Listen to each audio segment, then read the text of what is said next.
What's really good, everybody? Welcome to another edition of Millennial Monday. I'm your host, Cory Bailey. Super excited to be here with you on another Monday. Listen, y'all, it is the end of September, which means it is coming up on the end of Men's Month. We had an amazing Men's Month. I don't know if you caught it 2 weeks ago, right? Not this past Sunday, but the last Sunday. We had the men's virtual choir. Man, it was awesome. I don't know if y'all peeped that, but listen, we figured out a way to make it work here at St. Stephen's. So it was awesome. The men came together. Great opportunity to just get connected, even in a COVID situation. So it was just a beautiful thing this month. So shout out to all the brothers and all the men who helped put all this together. Deacon Ed Maxwell, Kevin James, all of you guys, man. Y'all did such a wonderful job. And it was just a blessing. So as always, right, we'll start with our top three. We have an amazing lesson. This is the last lesson in this series, When Men Pray. So it's talking about prayer changes things. And I had the awesome pleasure of being able to teach this with Sister Reverend Geneva Nelson's class on Saturday. And it was an amazing time. So I'm going to give you like heads up. There is just way too much in this lesson for us to get to today. I mean, it's just, but as we always say, in your private devotional time, please download the Bible study lessons. Please read them in your devotional time with God and take your time through it. And don't just try to read through it, just say, okay, I read through the lesson. Take your time reading through it and studying it and understanding, like, what is God saying to me in this? Well, like, how is this applicable to my life? And I promise you, God will guide you if you just give him some time, all right? So start up with our top three. The top three for today, as always, right? So we got to start off with COVID. Make certain that you get tested. Make certain, listen, COVID is still a thing. Fact of business, we're moving into this second wave, and so definitely be protecting yourself. Wear your mask, wear your face coverings, get tested, stay safe, wash your hands, hand sanitizers, stop touching your face and all those different things in which people are saying to do.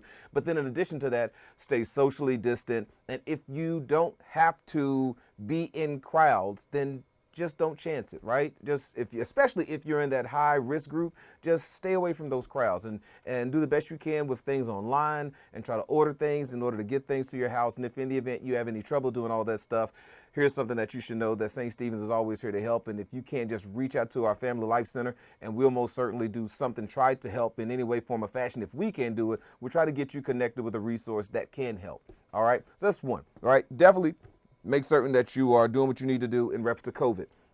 The second thing, just as important as protecting yourself from COVID, it is election season, right? So there are some dates in which we need to be extremely mindful of that are coming up really, really fast. Like the first date, which is October the 5th.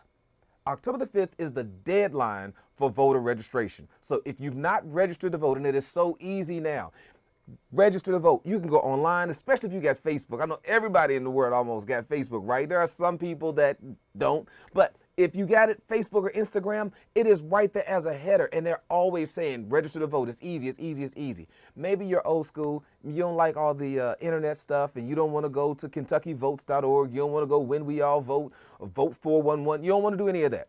You want to go to the county clerk's office. October the 5th is the last day to register to vote. Go to your Jefferson County clerk's office or whatever county that you're in. Go to the county clerk's office, register to vote, get registered to vote. It is so imperative that you vote, irregardless of your political affiliation. If you're not affiliated with any political party, your vote is your voice. So October the 5th is the last day to register. Now, October the 9th is the deadline to request a mail-in ballot. So if you want to mail your ballot in, please, please, please put in your request right now. You can go to the county clerk's website, Jefferson County Clerk. You could also go to Kentucky Votes. You can go to Vote 411. There are so many different places where you can go to get this information, but understand the deadline to request your ballot is October the 9th, and then October 13th. That is when early voting starts. So if you want to get in early and get the vote in, and you don't want to deal with the mail-in ballots, and you want to just go in and vote in the regular way, you can most certainly do that. October the 1st is when early registration, or when early voting starts, and you can start getting your vote counted right then please, please, please understand, however you decide to vote, just vote. And then maybe you old-fashioned and you just want to go on the day of Election Day. You just want to go on November the 3rd. Please be mindful. First Tuesday in November, November the 3rd, that is when voting takes place. Find out your polling location so that you can be there and get your vote counted. Your vote is your voice. All right, last thing. A lot of folks was taking aim at Shaquille O'Neal and Charles Barkley for their views on TNT, NBA on TNT. And I wanted to take a moment to put this here because I feel the outcome of the Breonna Taylor case, I can't say that anybody was surprised at the outcome. But what we can say is that everybody is still entitled to their opinion, and we shouldn't vilify people because of their opinion. I watched as much TV as I possibly could on purpose this weekend, sports networks, right? Because I wanted to see if anybody else would take up this topic. And nobody else took up the topic aside from TNT, NBA on TNT, and Shaquille O'Neal and Charles Barkley, even though I don't agree with their views. They stated that, the situation was different than George Floyd and Ahmaud Arbery and all these other folks because the police felt threatened when the young man shot his weapon in the house. And so that's the reason why they fired 30 shots. I think that's a little bit excessive if you ask me, but nonetheless, they fired 30 shots, and that's the reason why they felt justified, because they heard one shot. They didn't even know where that shot came from. They didn't know that Breonna Taylor's boyfriend was the one that shot the weapon. So again, there's so many different opinions that go around. The thing that I thought was just really extremely important, because Shaquille O'Neal and Charles Barkley, they took a lot of heat for their stance. I hate that we're in the space right now where you can't have a differing opinion, where I can't just have a different opinion than you and we can just have a conversation about it. If I differ in my opinion, then all of a sudden I'm Uncle Tom, I'm this, I'm that, and the other. Listen, we got to find a place where we can have a conversation again, because if we keep standing on both sides of the road and we're on the opposite spectrum of the pendulum, and we never can come together to have a conversation, we will remain in this deadlock space that we've been in for at least, 12 years now? And we have to get beyond this reality to have a conversation so that we can move this country forward. It's going to take all of us.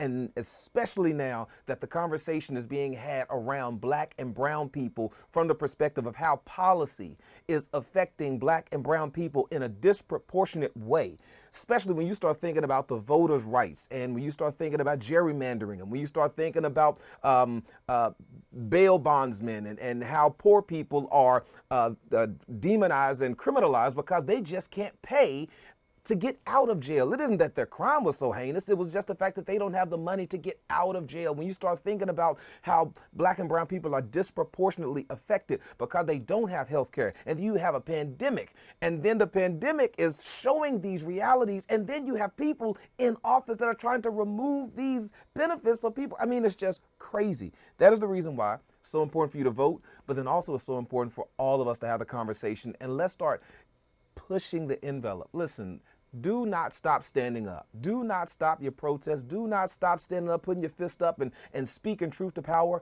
But in the same breath, don't stand so far to the right, so far to the left that you're not willing to have a conversation in the middle. All right? That's my top 3 for today, man. I probably spent a little bit too long on it, but it kind of dives into our lesson talking about prayer changes things. So when we think about COVID, when we think about voting, when we think about the situation revolving around Breonna Taylor, because Breonna Taylor is one of those cases that's just not foreign to people of color. Like, this happens a lot, and then there isn't a consequence, right? But prayer changes things. I love this lesson because the things that prayer changes more often than not, it is not necessarily that which I'm praying for. Prayer oftentimes changes me so that I'm able to better deal with what God is doing in my life or in somebody else's life that I'm affected by. So again, let's dive into it. I love this lesson. You're going to love it too. In your private time, please, please, please download it, because we're not going to get through all of this, all right? So we're starting off with 2 Kings chapter 18, and we're reading verses 3 through 7. And we're looking at the New Living Translation. I'll read this, and then we'll, kind of back out to try to understand the context around it. So we're starting at verse 3, and it says, he did, talking about King Hezekiah, he did what was pleasing in the Lord's sight, just as his ancestor David had done. He removed the pagan shrines. He smashed sacred pillars. He cut down the Asherah poles. He broke up the bronze serpent that Moses had made, because the people of Israel had been offering sacrifices to it. The bronze serpent was called Nehustan. And Hezekiah trusted in the Lord. Now, I dare you to hold on to that phrase right there, right? Hezekiah trusted in the Lord, the God of Israel, and there was none like him in all of the kings of Judah, either before or after his time. Verse 6 says, he remained faithful to the Lord in everything, and he carefully obeyed all the commands of the Lord had given Moses. So the Lord was with him, and Hezekiah was successful in everything he did. He revolted, Hezekiah this is, revolted against the king of Assyria and refused to pay him tribute. This is like just building. I mean, this is one of those, Hollywood movies type situation where this is just building for the plot. So here's what we have right here. King Hezekiah is king of Judah, one of the 12 tribes of Israel, and he is a king that follows in the way that God would have for his people to live. He does not believe in any other God except Jehovah. And so in previous reigns, previous kings prior to him, they had the different things going on, such as pagan shrines. They had sacred pillars. They had the Asherah poles, because they were worshiping all of these differing pagan gods. Even the serpent that Moses had erected, so that, and the reason that Moses had the serpent erected, because God instructed him to do this, because the people of Israel were being bitten as a punishment by snakes.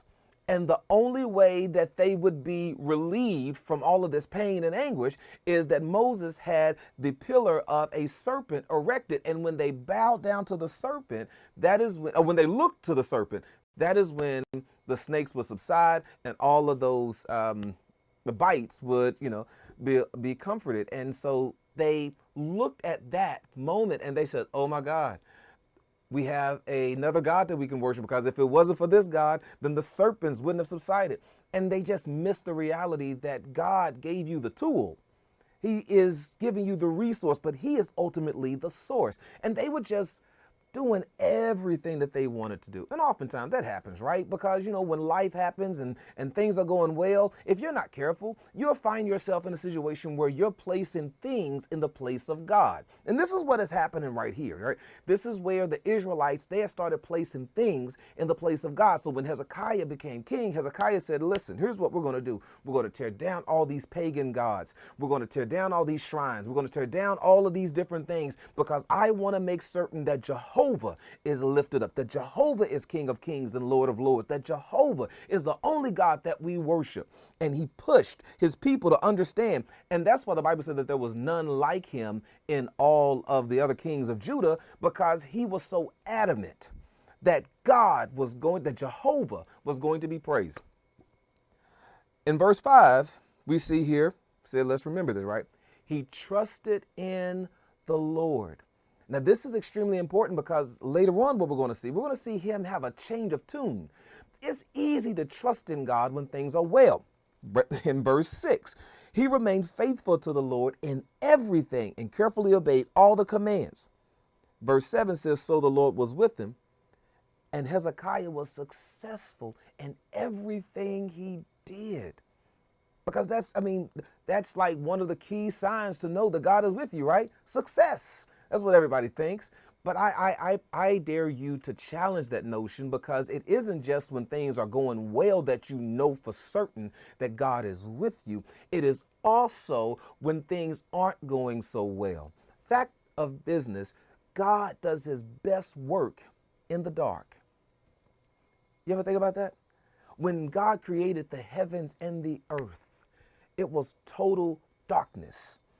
The Greek term is ex nihilo, meaning absolutely nothing. There was absolutely nothing. And it's hard for us to comprehend this idea of absolutely nothing, because as long as we've existed, there's always been something. God steps out on absolutely nothing. There wasn't even light.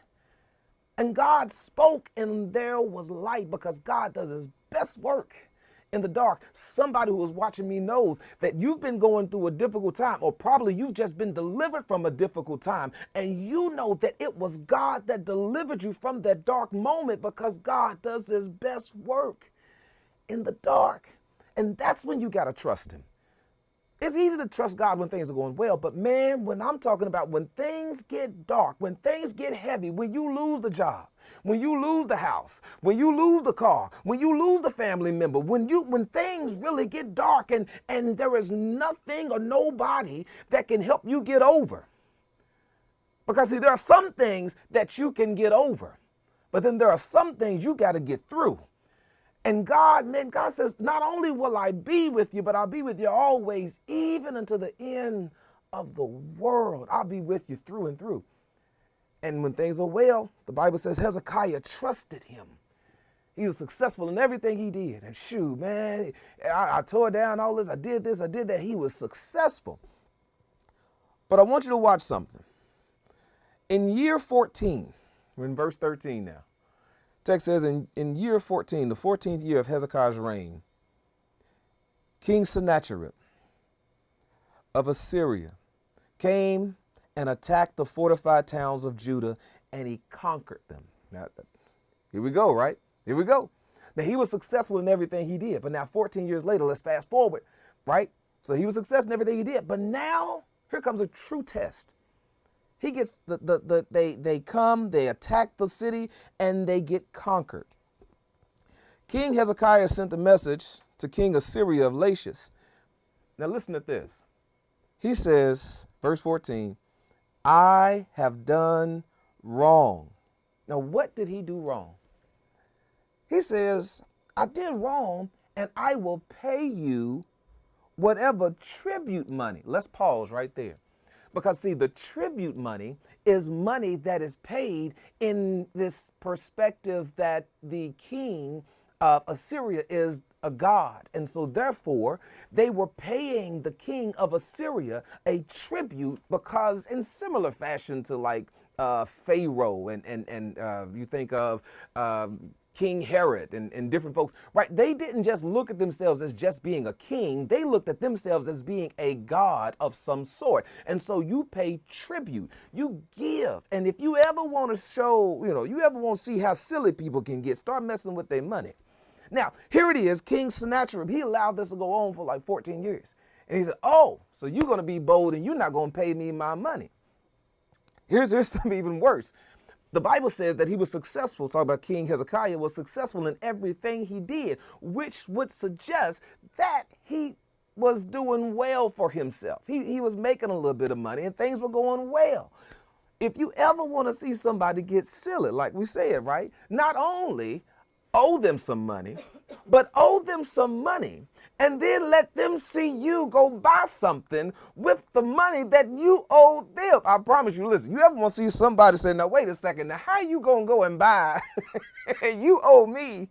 Listen, so King Sennacherib was looking at Judah and he was like, now, wait a second, they doing well and all this is going on. So here's what we're going to do.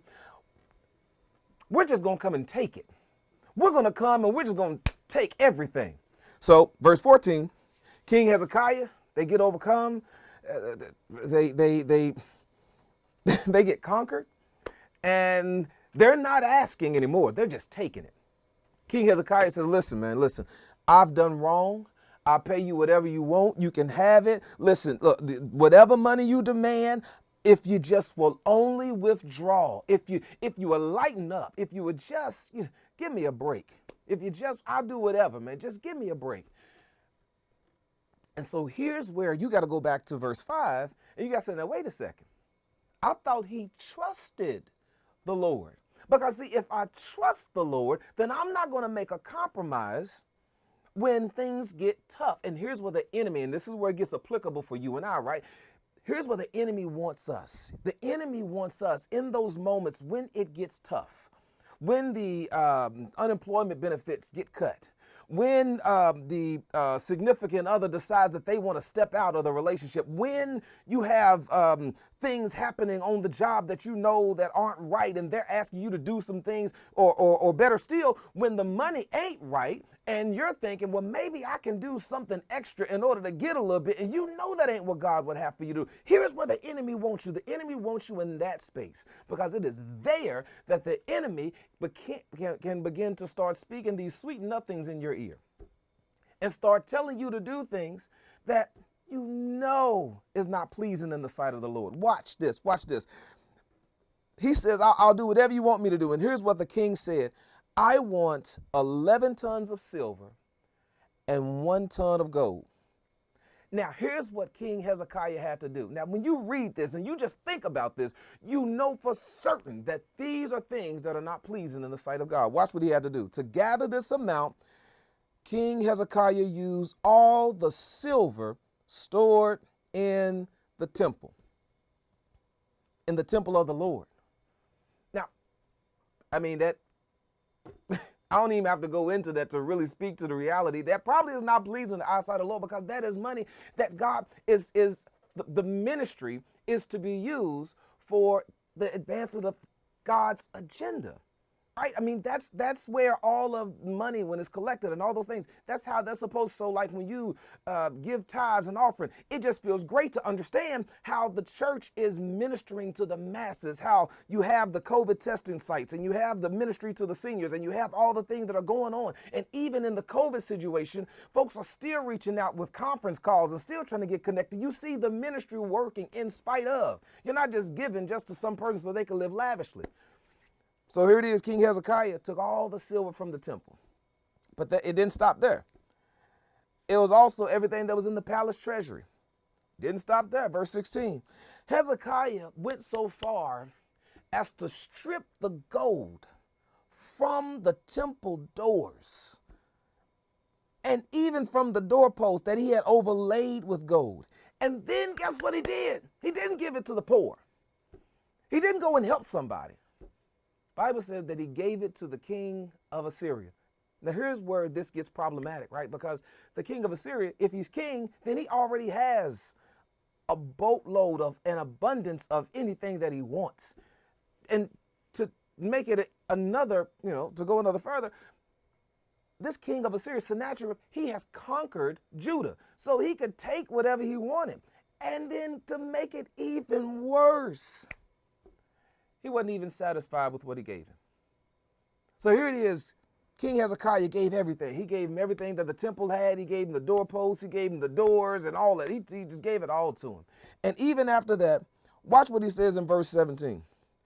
Nevertheless. Now, anytime you start with nevertheless, look, there's something going on right here.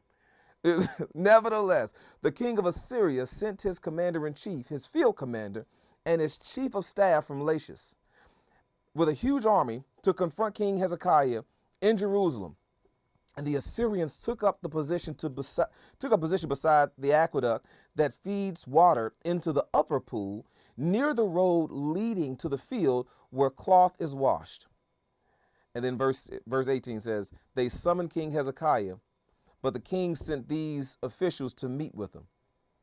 Eliakim, son of Hilkiah, the palace administrator, Shebna, the court secretary, and Joah, the son of Asaph, the royal historian. So here's where this is really going to get very interesting. And again, we're running out of time, right? Here's where this gets interesting. King Hezekiah gives all of the gold. He does everything that King Sennacherib, king of Assyria, has requested of him. And even after that, King Sennacherib sends an army and stands them up, and they stand up in a offensive front in a manner that would be a show of force to showcase, hey, listen, I know you did what we said, but listen, it's not even enough. Here's what we're going to do. We're going to show some force. And then when you look at what they did, we're going to skip verse 36 and 37 And we're going to jump right into chapter 19, verses 1 through 4. Because, wait. Let me make certain. Yeah, we're going to jump into 1 through 4, chapter 19. Because here in this space, here's what happens. They meet. And in the meeting, the discussion was, I mean, you gave us all of that, but now we have to make an example out of you. Because what you did, you stepped out of line. And anytime somebody steps out of line, we can't just let that go. We can't just let just anybody step out of line, because now everybody's going to think that they can step out of line and get away with it. So we're going to have to make an example out of you. All of King Hezekiah's people came back and they tore their clothes. They were just saddened. And King Hezekiah had already commanded them, don't say anything. Don't utter any words. Don't even answer him. Just stand there. They came back and they were just totally dismayed. Here's what I love. Chapter 19, verses 1 through 4. And this is where we'll end up closing this out. When King Hezekiah heard their report, he tore his clothes and put on burlap. And he went into the temple of the Lord. And then he sent Eliakim, the palace administrator, Shebna, the court secretary, and the leading priests, all dressed in burlap, to the prophet Isaiah, son of Amos. And they told him, this is what the King Hezekiah says. Now remember, in verse 5 in chapter 18, I trust you, God. Now, here's what he says. Today is a day of trouble, insults, and disgrace. It's like when a child is ready to be born, but the mother has no strength to deliver the baby. But perhaps the Lord your God has heard the Assyrian chief of staff sent by the king to defy the living God, and will punish him for his words. Oh, pray for those of us who are left. And he's praying a prayer as if it's the last resort. This is the last, God, I just hope that you hear me. Please, God. Do you not know that praying for somebody is the best thing you can do? Have you ever heard somebody, when they're speaking to somebody and they're listening to your situation, and then they'll say, oh, well, at least I can do is pray for you. No, it's not the least you can do. That's the most you can do. Because the word tells us the fervent, effectual prayers of the righteous availeth much. Jesus tells his disciples, where there are 2 or 3 gathered in my name, there I am also. So anytime that you start inserting prayer, when you start lifting up God and you start telling your problem about your God, that is where you begin to get that influence. That's when you begin to get some energy and being able to say, listen, man, it may look rough right now, but it's not going to be like this always. Weeping may endure for a night, but joy cometh in the morning. Why? Because I know that all things work together for the good of them that love the Lord and are called according to his purpose. I mean, you start giving yourself some word, encouraging yourself through scripture. Don't pray like Hezekiah. Hezekiah should know better. And if you're a Christian with any experience, you should know better. You tell your problems about your God. Don't be telling God about your problems. Tell your problems about how awesome your God is, because he's able to do exceedingly and abundantly beyond what we can imagine or think. Really quick. Verse 5, after King Hezekiah's official delivered the king's message to Isaiah, the prophet replied, say to your master, this is what the Lord says. Watch this. And this is why, man, if ever there was a moment where you could say, yes, this is where it wants to be. Do not be disturbed by his blasphemous speech against me from the Assyrian king's messenger. Listen, I myself will move against him, and the king will receive a message that he is needed at home. So he will return to his land, and that's where I will have him killed with a sword. And after Hezekiah received the letter from the messengers and read it, he went up to the Lord's temple and spread it out before the Lord. And Hezekiah prayed this prayer before the Lord. O Lord, God of Israel, you are enthroned between the mighty cherubim. You alone are God of all the kingdoms of the earth. You alone created the heavens and the earth. Bend down, O Lord, and listen. Open your eyes, O Lord, and see. Listen to Sennacherib's words of defiance against the living God. And if it is true, Lord, that the kings of Assyria has destroyed all these nations, and they've thrown all the gods of these nations into the fire and burned them, but of course the Assyrians could destroy them because they were not gods, only idols of wood and stone shaped by human hands. Now, O Lord our God, rescue us from his power. Then all the kingdoms of the earth will know that you alone O Lord, our God. That's the prayer he should have prayed at first. Not the prayer of, oh God, I just hope that, listen, I hope somebody hears me. I hope somebody, listen, the prayer of the weak. Listen, God is not giving you a spirit of fear, but of courage and a sound mind. God is so able to do, and here's the thing, right? As we've talked about before here on Millennial Monday, whenever you're in the middle of a storm, it's not about you. It just includes you. So if you find yourself going through something turbulent, if you find yourself going through something difficult, something hard, what I need you to know, if you don't hear anything else, is that God sometimes will help you to get over some stuff, but sometimes God's just going to walk with you through it. I need y'all to get that.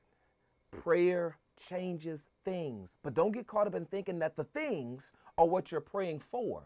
No, in many cases, the thing that God wants to change is you. Because once I have changed you and got you ready to understand that it doesn't matter what goes on around me, that you still have joy. It doesn't matter about your happenings because God is still able. It doesn't matter about what's happening all around you because God is still God. So it doesn't matter who wins the election. God's still God. It doesn't matter who has power over the Senate. God is still God.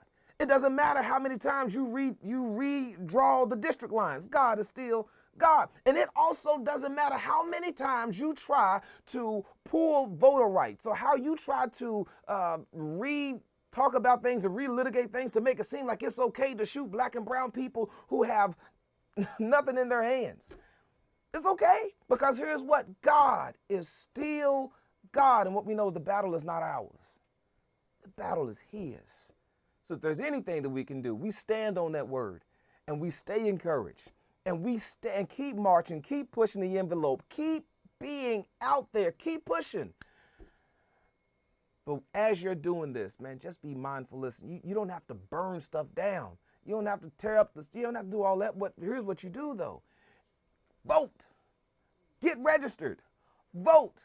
If you burn everything down and don't vote, what you done did? You done burn your neighborhood down. Listen, man, I love y'all. We're going to talk about this again next week. We got a whole new series to start on next week. Can't wait to see you again. It's Millennial Monday. I'm your host, Cory Bailey. I don't have no cards this time, so I'm going to just throw my papers. All right, now. See y'all later.